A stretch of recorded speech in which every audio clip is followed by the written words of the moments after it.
كلتي العصا وتعذبتي في حياتك من بعد ما مشيتي وطبقتي القانون ودرتي بعقليه ديال الانسان متحضر ورجعتي للمساطير، ولكن تعذبتي في حياتك. انا عاود لي على الظروف ديال الطلاق ديالك. الظروف ديال الطلاق ديالي بحال اي ظروف. من بعد الزواج انا لقيت راسي ما تفاهمتش معاه من ناحيه طريقه التفكير. انا التفكير ديالي التفكير الثقافي، نقصد التفكير الثقافي لحقاش المستوى الثقافي ديالي شويه عالي عليها، ما تفاهمناش. اكتشفت فيها شي عيوب ما كانش تبين لي قبل الزواج، بحال انها عصبيه، زائد انها كانت متعلقه بالام ديالها، واحد التعلق غريب لدرجه انها كتسمح في الدار وتمشي للخدمه تجي متعلقه شي نهار كامل هي مع الام ديالها. مع ان ما كاينش شي اعتراض بالنسبه لي، تنعطيها يومين شي الاسبوع، ورغم ذلك كتهامل الاسره، تنجي متعلقه على اكل الدار مجموعه لا والو. توصل الوضعيه تازمت بعد ولات مع دريه. يعني واخا الامور كانت الاختلاف بيناتكم ولدتوا. والغالب في الامر انك تسكن بوحدها، ما كاينش شي مشكل مع العائله ديالي، ورغم ذلك انها ديما تتشكى من العائله باش ما تمشيش للعائله، ممكن تخلق خلافات. هي متعلقه بامها وانت العائله ما عندك ما دير بها. ما حتى مشكل. انا بالنسبه للعائله ديالي انا كنت كنقول لها سيري عوفقي بين الدار مع المشكل مع المده مابقاش نقدر نتحمل هذه المشاكل هذه، سورتو ملي ولات وداك الشيء. وصافي جات واحد الحد ان خصني نطلق. طلقت انا. اتفقتوا على الطلاق ولا انت اللي بغيتي تطلق؟ هي جيت بالصدفه لقيتها جمعت حوايجاتها حوايج الدري بشي دمها. انا عيطت لها صحابك بحال العاده بشي دمها، قلت لها فهمتي، قلت لها الوالد ديالي داك الشيء قلت لها ما قلت لها مابقيتش باغي نكمل معاك. قلت لها شوفي عطاك 3 ايام، انا كما جريت عليك عطاك 3 ايام راجعي في التفكير ديالك. من رجعت بعد 3 ايام مصره هي والام ديالها وداك الشيء صافي. بكل شجاعه انا مشيت للمحكمه، خديت جميع الاجراءات، طلقتها. مشيتي مع شي محامي ولا مشيتي من بيتك لراسك ولا كيفاش؟ لا طبيعه الحال صديق ديالي محامي. شرحت له قال لي ما داكش تخوف، خدي شي قرار انه صافي الاجراءات الاداريه نتبعوها المساطير كذا. الحمد لله مشينا بنفس الطريقه.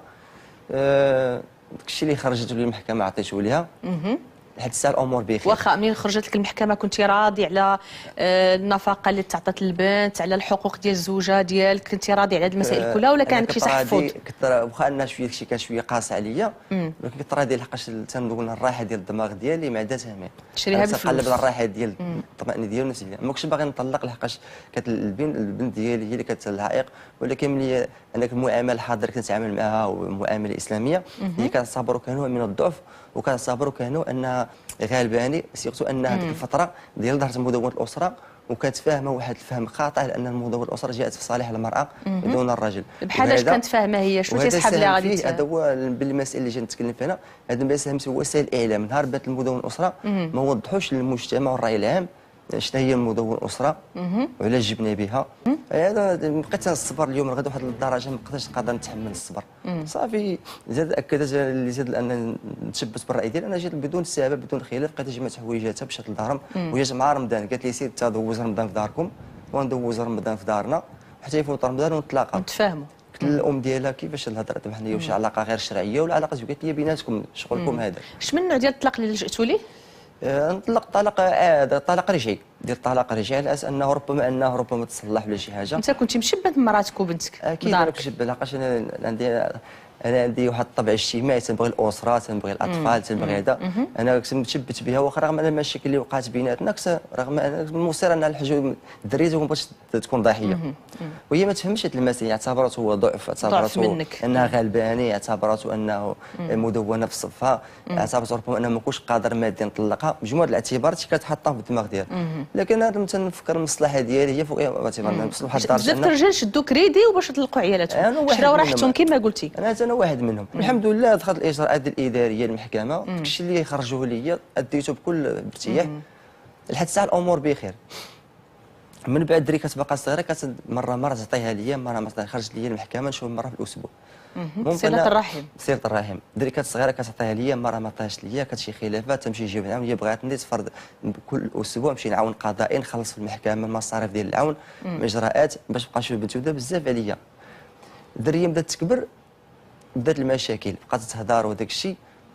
انا تزوجت زوجه اخرى ولات معها وليدات، بدات الغيره ديال النساء تتبان ان راه هو تزوج، الدريه متعلقه به، واحد النهار تهرب عليا تمشي تجلس مع خوتها، ولات دابا الاسترعاس انها تحرم من البنت ديالي. دابا تقريبا حاولت نجيب عاون تعطيوها ليا، ما تجيبش العون ما تحتواش ليه. بمعنى انت الفكره اللي بغيتي توصل لنا حسن، انت درتي كل شيء الامور المسائل القانونيه كانت مضبوطه، ولكن الحق ديالك في صله الرحم محروم منه علما ان القانون كيعطيك الحق. القانون تيعطيني الحق، ولكن كيف تبغي مشكل تيقول لك سير دير شكايه. مشيت درت شكايه 4 شكايات لحد الساعه واصله. مؤخرا درت شكايه في الشهر اللي فات. تمشي دير شكايه تدفع وكيل الملك تستدعوني الدائره تنتمي لها، انا منتمي للدائره الرابعه الدائره الثامنه، تستدعوني تسمعوا الاقوال ديالي، تيتهز دوسي من الدائره الرابعه الثامنه تمشي للدائره الرابعه تنتمي للطليقه ديالي تسمعوا الاقوال ديالها، الدوسي يمشي للمحكمه، تمشي للمحكمه تتحفظ. علاش؟ الله اعلم. هذه نقطه وثغره من الثغرات ديال مدونه الاسره، مادام انه تمشي للمحكمه تتحفظ، علاش مستدعيني ومستدعينا الامن وهذه الاجراءات والعراقه القيامه ينعس الدوسي تما؟ علاش غادي انا 4 سنين عندك 4 الشكايات وباقي لحد ما جاوش بنتي. مشيت لوكيل الملك 6 سنين واش شي بنتك حسن؟ دابا لحد 3 سنين. تمشي لوكيل الملك قال لي شوف دي عون قضائي حطه بعيد، عطاوك بنتك تبارك ما عطاوش دير ليها محضر امتناع. تمشي للعون تيقول لك لا ما نديرش، ما كانت الاجراءات خصني نوقف قدام الباب، هما محرشين محامي موريهم التحريميات. تشوف العون تخرج ديال الدريه، ما تشوف العون ما تخرجهاش. دابا مؤخرا اذا انت ما تقدرش تمشي انت بصفتك اب وموحش بنتك لا والو والمراه تخرج، زعما هذا الشيء السلوك ما عندناش حنا في المجتمع. لا ما جبناش العون ما نشوفوش ولادنا امها ولا خوها وتسبان والمعيور وديك الحشيه الهضره وديك الشيء راك عارفه قدام البنت قدام البنت. دابا هاد الاجراءات كلهم داروها التجؤوا للحل الاخر السلبي، انه الدريه يحرشوها ولا تيحرشوها عليا. تمشي شوف الدريه تندير العون تيخرجوها ليا. الدريه تقول لي لا ما نمشيش معك بابا، حكيت طلقتي ماما سمحتي فيا درتي عائله اخرى انا ماشي بنتك سري دابا ولادك اخرين. الدريه باقا صغيره تقول الهضره هذه. شحال في عمرها بنتك؟ دابا الحسات داخله في 9 سنين. 9 سنين انت تعرف هذه المسائل كلها؟ وكتقول لي الهضره كتقول في عمرها 6 سنين وكنت انت تيسمعها.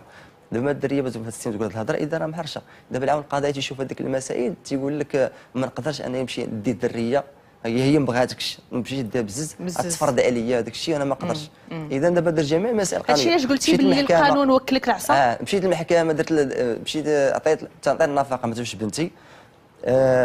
مشيت درت 4 شكايات ما شفتش بنتي، ديت عون قضائي ما شفتش بنتي. وعلاش انت ما درتيش بحال هذا الرجال ديال انا نحبس هذيك النفقه عليها ما حد ما كنشوفش بنتي انا بحال هذه العقليه باش انا اضطريت ان نفكر بنفس التفكير ديال الاخوان. علاش؟ ماشي ضد في الزوجه ديالي ضد ولا ضد بنتي، لا ضد في مدونه الاسره، احتجاج على القانون، احتجاج مدونه الاسره. انا تنطعن في مدونه الاسره بهذا المنبر هذا بجميع الوسائل، لحقاش مدونه الاسره نهار دارت ما دارش جات اعتمدت على فصول قانونيه غربيه علمانيه بعيده كل بعد عن المنهجيه الهويه والخصوصيه ديال المجتمع المغربي اللي هو مجتمع مسلم. ولكن انت في نهايه المطاف طبقتي القوانين كلها والنفقه كنتي كتعطيها لبنتك، ولكن انت محروم من صله الرحم. يعني هذا هو المشكل. انا فلوس ديال بنتي دابا نحسها مؤخرا حابسهم على شي عام وشي حاجه، ولكن تنحطهم انا في البنكه. بغيت انا هي تمشي ترفع دعوى ضدي باش نمشي عند وكيل الملك وهي ما رفعتش الدعوه عليك. لسه باقا ما رفعتش. مشيت للوكيل الملك يقول لي راه تبعت جميع الاجراءات القانونيه. انا بالهدف ديالي نبغي شي حاجه، كنت غنشوف بنتي من الاسبوع للاسبوع كما الحق اللي عطاني القانون.